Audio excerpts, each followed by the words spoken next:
E eu vou para o livro de Eclesiastes, no capítulo 11, do verso 4 ao verso 7.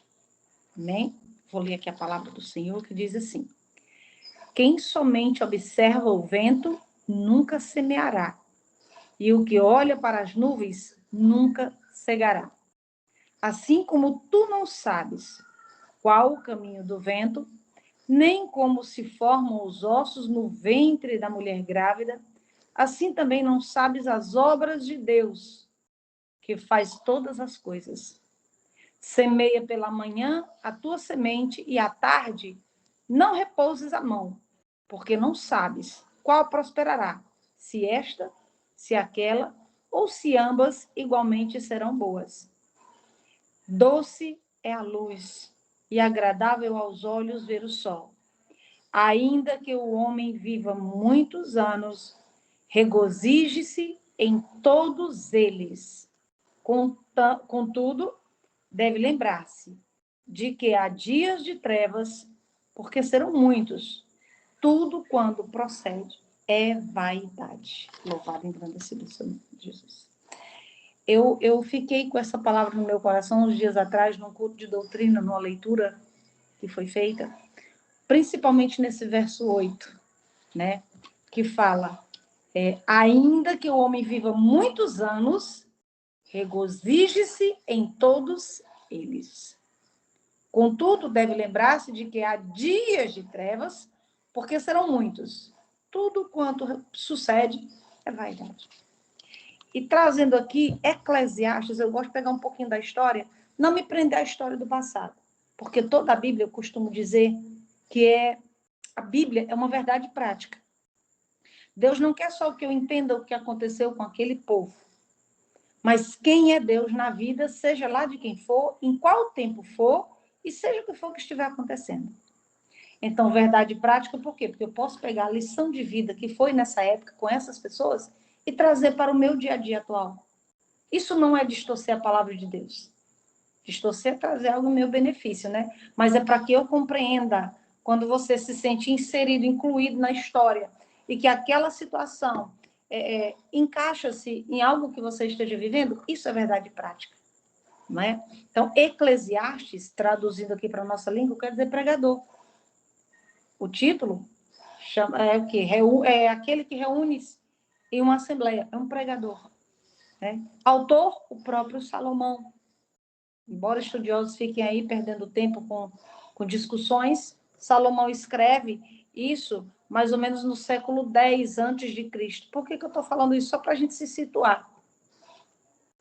E a gente olha para um pensamento desse aqui, eu achei bem profundo. Por quê? Se você pegar Salomão, dentro da Bíblia, a Bíblia não fala que houve homem mais sábio que Salomão em toda a história. Foi a única coisa que ele pediu a Deus, não é? Ele não pediu riqueza, mais nada, ele só pediu sabedoria. E, no entanto, olha os questionamentos que ele faz. Ele queria entender o sentido da vida. Ele queria entender o porquê viemos ao mundo, para quê, o que nós vamos fazer aqui, que negócio é esse? E quantas pessoas não perdem a sua paz buscando? Quantos não perderam a sua paz e a sua fé, querendo entender o oculto e o escondido e a profundidade do Senhor? Lembrando bem de alguma certa situação que aconteceu há uns poucos meses, e um irmão em Cristo me perguntou assim, e a irmã acha que isso aqui não é para ser entendido de tal forma, uma determinada passagem? Eu disse, não, porque o A pregou de tal forma, o pregador B já distorceu por outro caminho aqui, já pegou outra vertente. Só que um confronta o outro no significado final. Eu vou dar um exemplo aqui bem claro. Ele coloca que cuida do povo, que não vai deixar faltar nada. Aí o outro vai lá na frente e diz que faltou. Afinal de contas, ele deixou faltar ou não deixou? Não tem dois caminhos. A palavra de Deus, ela é sim, sim, não, não. Não há. Talvez eu vá, talvez eu faça essa coisa de homem. Talvez, vou pensar, vou dar um jeito. Não. Porque quando o sim vem, ele é sim, puro e verdadeiro. E Salomão, o homem mais sábio daquela época. Ainda assim, ele era sábio para as decisões terrenas. Mas o que diz no âmbito espiritual, Deus revela quem quer, quando quer, na hora que quer e se necessário for. Por quê? Porque a glória é dele, não do homem. E eu disse para esse irmão, era um presbítero da igreja, e eu disse o seguinte, irmão, é o seguinte, se a Bíblia diz que pau é pedra, eu vou acreditar e acabou. Porque não cabe a mim questionar a palavra do Senhor e sim aceitá-la. Quantos não buscaram a palavra do Senhor, querendo entender na mais profundidade, na maior riqueza de detalhes? Se Deus deu a sabedoria que deu a Salomão e ainda assim não deu entendimento a ele, vai dar a mim a você. Vai. Sabe por quê? Porque ele conhece o coração do homem.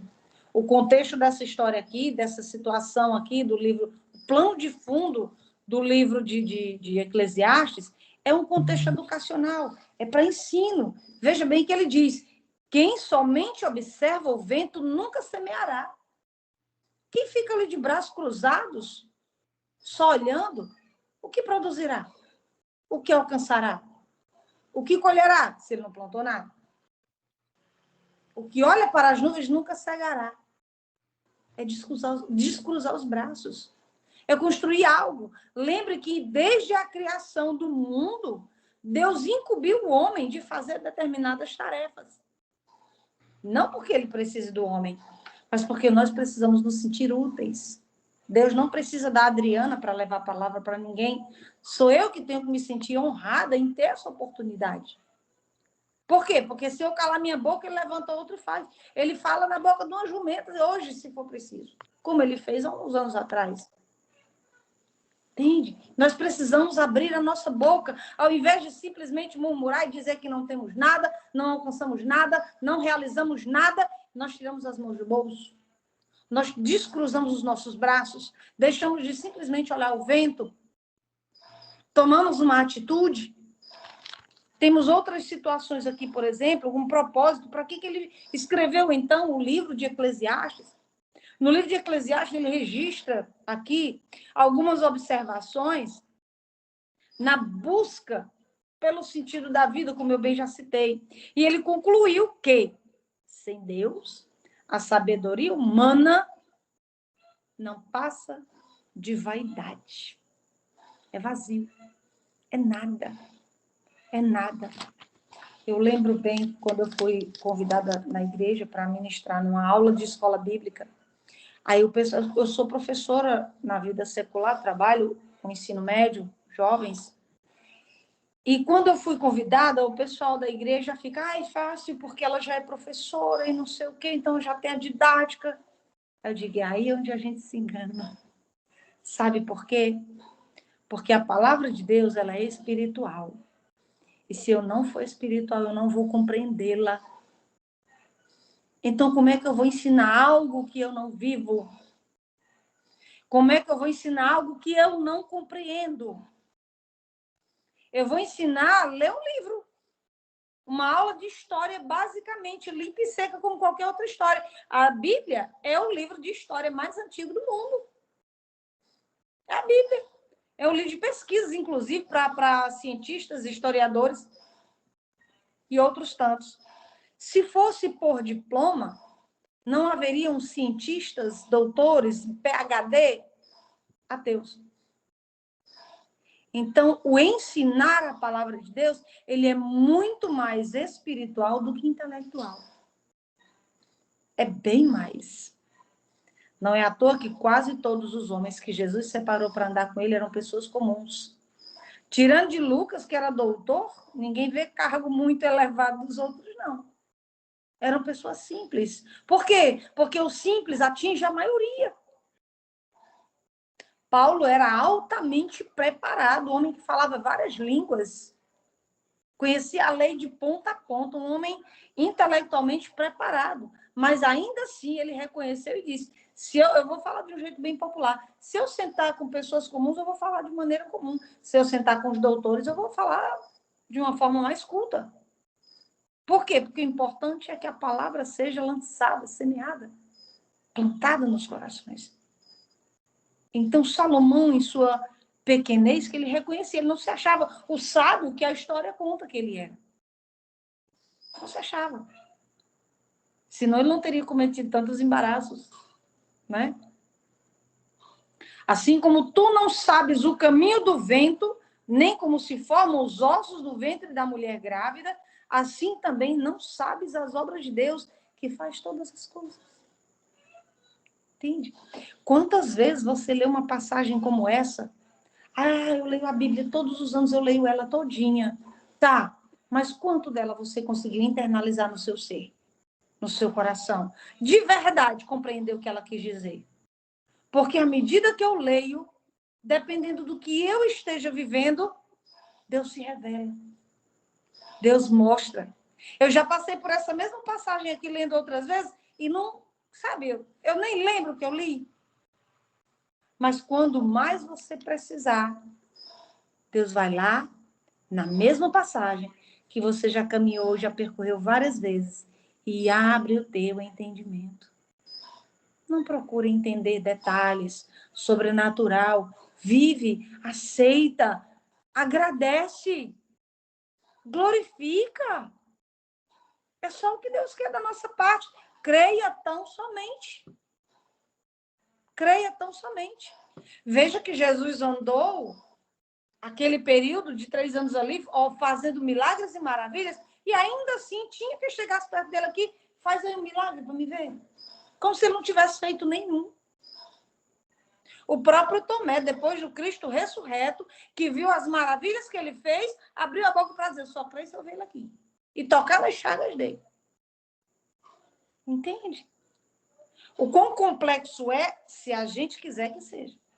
Mas se a gente tão somente aceitar a palavra de Deus como vida, como água da vida, como uma verdade absoluta sobre tudo e sobre todos, não há embaraço.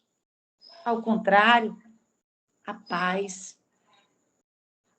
Como é que eu posso dizer assim? É o refúgio que a gente procura. Como é que a gente, como servo de Deus, a gente se questiona, como é que eu, sendo crente, que é assim no popular que a gente diz, não, Adriana, você é crente. Como assim você está angustiada? Como assim você está triste e preocupada? Cadê seu Deus? Ele está no mesmo lugar de sempre. Quem precisa se recompor sou eu. Quem precisa mudar de posicionamento, de atitude, até da palavra que eu falo, sou eu. Deus está lá. Deus está guardando. É como diz aquele hino. Deus está te ensinando a ser forte. Nem tudo aquilo que é mal vem para a morte. É para você crescer. É para você crescer. Eu até falei da última vez que eu tive a oportunidade de estar aqui com os irmãos. Eu vivi coisas difíceis, eu vivi traumas na minha infância, inclusive. Eu vivi situações muito difíceis emocionalmente. E eu lembrando até de uma passagem na minha adolescência, onde um colega, um amigo, ele olhou para mim, cara, como é que tu tem o juízo todo ainda, sabe? Como é que tu não criou uma paranoia? Na época eu não soube o que responder, mas hoje eu sei. Foi Deus. Foi Deus, porque hoje é um pessoal de vidro. Tudo é trauma, tudo é depressão, tudo gera a pessoa vai ficar magoada, a pessoa vai entrar em crise. Você não pode falar nada, que hoje em dia tudo é crise. As pessoas não suportam viver mais nada, ouvir mais nada. Imagina se vivesse o que vivíamos anos atrás. E o que eu passei foi bom? Não.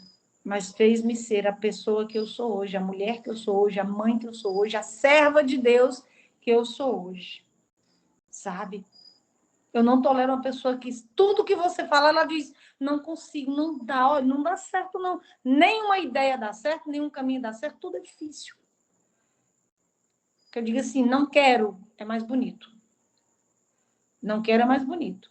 Porque quando você fica naquele posicionamento de não posso, não consigo, não dá certo, plano nenhum, ideia nenhuma, a pessoa cata, a pessoa recebe, é porque a pessoa quer ficar olhando para o vento.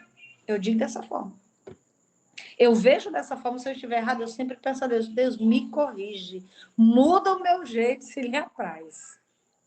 Muda o meu jeito se lhe apraz.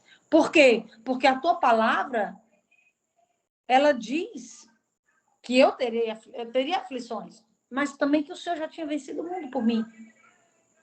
A tua palavra me diz que eu não passarei por nada além do que aquilo que eu posso suportar. Então, não vou dizer que aquilo ali vai me matar. Das duas, uma. Ou eu olho para aquela situação e busco aprender com ela, ou eu desisto de lutar. Lá em Apocalipse, nas 7 cartas às 7 igrejas, e ainda tem mais uma passagem muito parecida com essa, lá em Mateus, que diz no final, ao que vencer. Aí ele diz um prêmio no final de cada carta. Mas ele sempre diz, ao que vencer. Não conheço ninguém que vença parando no meio do caminho. Não conheço ninguém que ganhe sua medalha deixando a corrida pela metade. Então, quando eu fico no posicionamento, não dá, não posso, não consigo, não aprendo, eu não sei. Não sabe, aprende. Não consigo aprender. Não consegue ou não quer?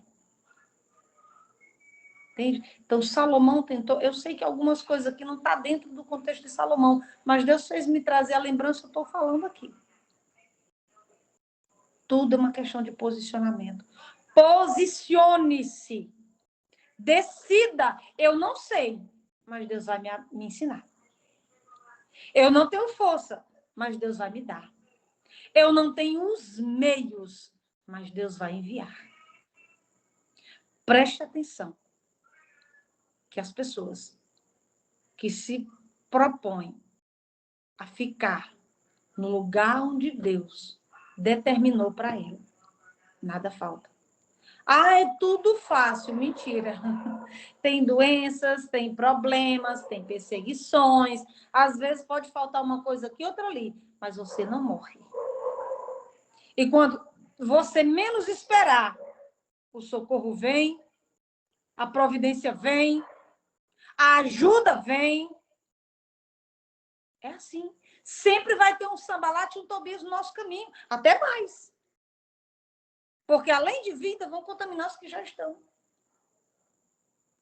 Mas o que vai fazer a diferença sou eu e você permanecermos dentro do que Deus determinou para mim e para você fazermos. Uma jovem na escola que eu trabalho, ela vinha para mim todo tempo se queixando, porque ela tinha crises de ansiedade, sabe, aquela angústia, aquela coisa que eu jurava que aquela menina ia desistir de viver.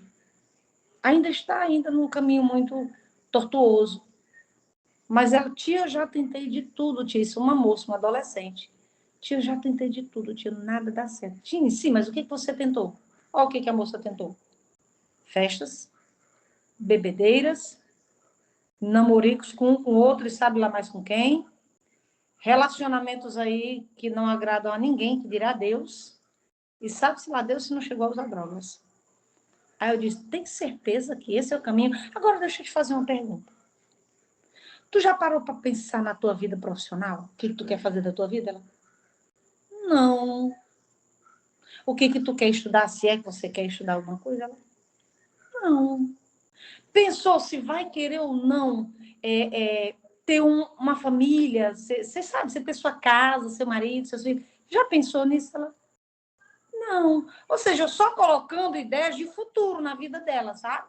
Só levantando ideias de futuro na vida dela. Eu digo, tá, pois o que está lhe faltando é justamente isso. Por quê? Porque você foi procurar na bebida, em amigos que não te aconselham para o bem, em relacionamentos que não acrescentam na tua vida, só te destrói, se deixam cada vez mais vazios. Você acha que é aí que você vai encontrar a resposta? Que tal começar a pensar no seu futuro e construir a sua história? Ela não me respondeu mais. Ela não me procura mais para conversar. Por quê? Porque ela queria que eu a apoiasse nessas ideias. Mas quando eu mostrei para ela que um futuro é preciso ser construído, ela simplesmente não quis mais. Quantos não fazem isso? Quantos não se perdem nos caminhos porque preferem ficar olhando para o vento, como foi lido aqui nessa passagem? O livro de Eclesiastes é uma literatura de sabedoria, por isso que ela é chamada um livro de ensino. O tema de Eclesiastes é a busca pelo significado da vida. Ela vale a pena ser vivida, onde muita gente hoje em dia tem desistido de viver, não quero mais viver, não tem alegria na vida, nada presta, ninguém é bom. Mas a Bíblia diz que a vida é um presente. E ela vale a pena ser vivida. Mas, sem Deus, o sentido dela é em futilidades, que foi o exemplo que eu citei agora. A minha vida vai ser fútil, inútil, sem graça, se eu não tenho Deus na minha vida. Ele é a fonte da alegria, ele é a fonte da paz, ele é a fonte da sabedoria, da força que eu preciso, ele é a resposta para todos os meus problemas. Todos eles, sem exceção. Nem sempre eu vou receber a resposta que eu quero, na maioria das vezes não. Por quê? Porque nós não temos a visão que Deus tem. Se nós tivéssemos a visão que Deus tem das coisas e das pessoas, nós pediríamos de forma diferente. É por isso que as nossas orações, na maioria das vezes, elas são atendidas e respondidas de forma 100% diferente do que a gente apresentou ao Senhor. Porque Ele sabe o que é bom, perfeito e agradável para a nossa vida. Aleluia. Aleluia, Jesus. Seu significado não está no trabalho, no lucro. Eu vivo para trabalhar. Deus me livre. Trabalho para viver. Eu não quero viver para trabalhar. Eu vivo para o meu trabalho. Eu não. Eu dou graças a Deus quando eu tenho hora em casa. Com a minha família. Usufruir daquele benefício, daquele emprego na minha vida, que foi o salário, para eu suprir as necessidades da minha família e a minha, e ter um momento de lazer também. Agora, aquelas pessoas que, se não estiverem trabalhando, não têm alegria na vida, quando ela parar, realmente ela adoece e morre rapidinho. Qual é o sentido da vida? Não é o trabalho. Não é o luxo. Não são os prazeres lascivos. Não é o conhecimento. Não é a bebida. A bebida lhe dá uma falsa sensação de bem-estar, mas que, no fundo, quando passa o efeito, o vazio está lá, latejando dentro da tua alma. Por quê? Porque uma vida digna de ser vivida só pode ser encontrada num relacionamento com Deus. Por isso que eu vim com esse hino da prioridade. Sem intimidade comigo não há como você vencer. Não há. E que a vida cujo foco principal não é o Senhor é fútil e vazia, como eu também já falei. O próprio pregador, ele termina ainda a sua declaração de forma a glorificar a Deus. A nossa vida, ela foi feita para glorificar o Senhor. O Senhor é glorificado em cada mudança que Ele faz na nossa vida. O Senhor é glorificado em cada ato que nós realizamos em nome dEle, mas dentro da vontade dEle. Ele coloca aqui, olha só, no versículo 6, que a gente semeia pela manhã, traz a semente, e não devemos repousar à tarde. Ou seja, não cesses de buscar, não cesse de trabalhar na obra, não cesse de orar, não cesse de querer mais de Deus, no sentido de, sabe aquela amizade que eu converso aqui com você, e daí a pouco passo meses sem falar com você, aí eu converso com você de novo, a gente não tem nem assunto, às vezes, para conversar. Vai só repetir as mesmas coisas de anos passados. Por quê? Porque a gente não convive. Com Deus não é diferente. Com Deus não é diferente. Ele diz aqui no verso 8, ainda que o homem viva muitos anos, regozije-se em todos eles. Ele não falou que se regozije, ou seja, se alegre quando você realizar algo, quando você conquistar algo, quando você estiver numa festividade se divertindo. Não, ele disse regozijem-se em todos eles. Ou seja, em cada ano, em cada dia de vida. Não posso eu nem você acrescentar 5 minutos, não falo nem de um dia, 5 minutos a mais na nossa vida, nós não temos esse poder. Eu não garanto estar daqui a 5 minutos viva. Quem garante? Quem tem essa certeza? Eu não tenho. Eu não tenho. Né? Mas Deus nos dá esses dias. Fazemos planos para o futuro, mas a última palavra é dele. E a gente tem que se alegrar, mesmo nos dias difíceis, porque os dias difíceis nos fizeram mais fortes. Nós podemos até dizer, hoje eu estou vivendo dias difíceis, mas olhe para trás no sentido de, passa um filme na tua cabeça, quantas coisas nós não já vivemos, acreditando que aquelas seriam as nossas últimas chances, a nossa última vez, e acabou ali, e no entanto estamos nós aqui. Nós devemos ser gratos todos os dias. E agradecendo, inclusive, a todas as vitórias que nós já recebemos de lá para cá. Isso é que faz a diferença. A gente faz igual a Paulo, né? Sei o que é ter pouco, sei o que é ter muito, mas em tudo eu dou graças. Quem aqui é capaz disso? Dar graças na alegria, na tristeza, na saúde, na doença, na bonança e na ausência. Quem? Porque é muito fácil agradecer quando eu tenho um carrinho do ano na porta, quando eu tenho uma casa confortável, quando a minha mesa está farta, lá na minha casa está tudo em paz, eu estou com saúde. É muito fácil agradecer. Mas quem consegue agradecer, como Paulo lá em Filipenses, preso e escrevendo cartas de alegria para as pessoas? Porque Filipenses é conhecido como a carta da alegria. Como pode alguém aprisionado, sentenciado à morte, ainda assim falar de alegria? Por quê? Porque ele entendeu que o ser humano ou o mal pode aprisionar a nossa parte física, mas o nosso espírito, ele é livre. E nós fomos libertos por um preço altíssimo, a preço de sangue, sangue inocente naquela cruz, que nem a morte pôde detê-lo. Então me diz se o teu problema pode ser difícil diante dele. O que é que ele não pode realizar? O que é que ele não pode fazer? Não tente compreender a fundo em detalhes. Aceita que Jesus realmente é soberano, é supremo, é poderoso. Se ele quer tirar, ele tira. Se ele quer fazer, ele faz. Mas se ele disser não, a gente também precisa aceitar. Ele diz aqui ainda no versículo 8, deve lembrar-se de que há dias de trevas, porque serão muitos. Mas tudo é vaidade. Tudo é vaidade. Veja bem, temos 2 pés. Mas quem aqui só tem um par de calçados no seu armário? Temos um único corpo. Mas quem aqui só tem 2 mudas de roupa para trocar enquanto a gente está com uma, lava a outra? Ninguém aqui só tem isso. E, no entanto, a gente abre o guarda-roupa e diz, eu estou sem roupa. Estou nuazinha. Olha, tá faltando, olha, o meu sapato não combina com essa roupa. Tem uns 5, 6, às vezes, no armário ou mais. Mas eu preciso comprar um calçado novo, porque não combina com essa roupa. Olha a futilidade que é o ser humano. Em que nós temos nos prendido. Porque a pandemia vem nos ensinar isso. Você não saía de casa, então seus sapatos novos não serviram para nada. Sua roupa de marca não servira para nada.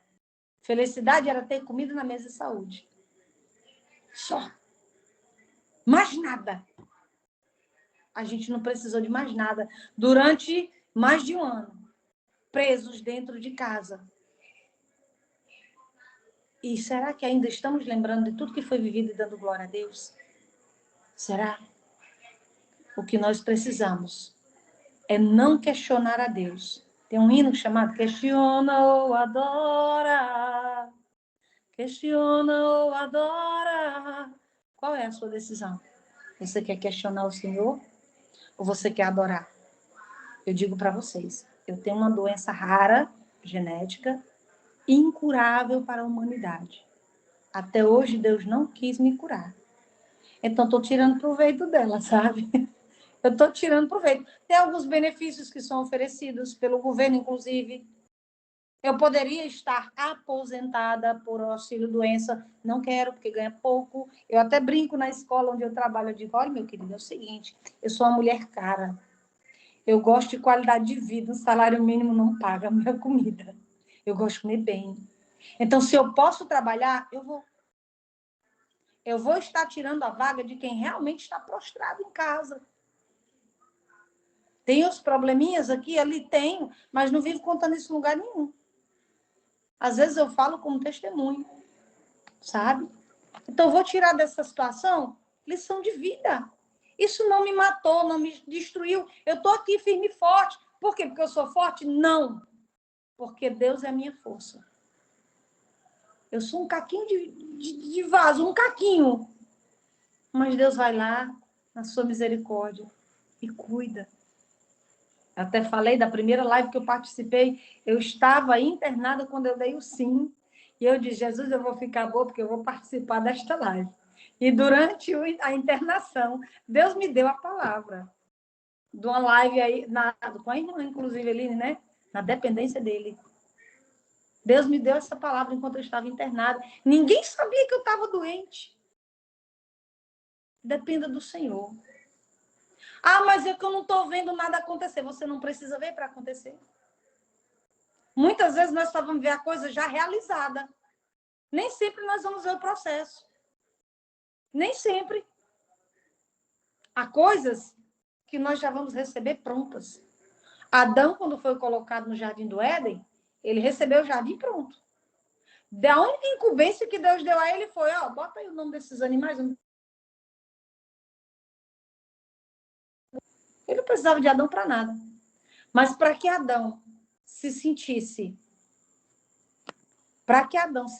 útil, Deus fez isso. Assim como ele faz para nós. Ele precisa da minha oração para que a Eline receba uma cura? Não.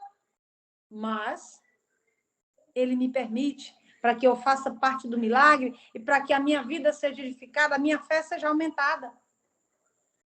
É simples assim. Ele não precisa de mim para realizar nada. Ele pode realizar até sim que eu peça. Mas pela sua fidelidade, pelo seu amor, ele deixa o nosso coração se alegrar ao fazer parte da sua maravilhosa, soberana autoridade, do seu poder, do seu sobrenatural. Nós temos essa alegria, essa honra de participar do sobrenatural de Deus. Então, o que a gente precisa fazer é parar de questionar e adorar. Porque se ele fizer, ele é Deus. Se ele não fizer, ele é Deus do mesmo jeito. Porque mais importante do que receber nessa terra é ter o meu galardão guardado, garantido lá no céu. Simples assim. Ah, mas eu faço, e ainda assim não me agradece. Não se preocupe, Deus está vendo. É só ele que precisa saber quem é você. É só ele que precisa saber do que você é capaz e como está o teu coração. Quando está sincero, adorando a Deus. Eu desejo de me adorar. Eu sondei o teu coração e vi desejo de me adorar. Então, não importa se o homem não enxergou. A visão do homem é limitada. A minha e a sua não é também? Nós não temos a nossa visão limitada, mas a de Deus não é. Então, não se preocupe com galardão nessa terra. Recebe do Senhor, não só hoje, mas todos os dias da tua vida. E se contenta com o que o Deus, teu Deus, o meu Deus, tem para nos dar. Porque o que o homem tem para dar, a traça come, o ladrão rouba. Mas o que Deus nos dá, ninguém tem o poder de tirar. Então, assim como Salomão, em toda a sua sabedoria, não entendeu, quase não entendeu o sentido da vida, porque ele entendeu no final que, sem a presença de Deus, a vida nem sentido tem. Ela é fugaz, ela é fútil, ela é sem graça. O verdadeiro sentido da vida está em adorar o Senhor, em ter intimidade com Ele, em andar com Ele todos os dias da nossa vida, enquanto aqui estivermos. Amém? Então, descansa no Senhor. Não olhe para o problema, olhe para Deus. E seja fortalecido e renovado todos os dias da tua vida. E por essa oportunidade, agradeço eu mais uma vez, em nome de Jesus.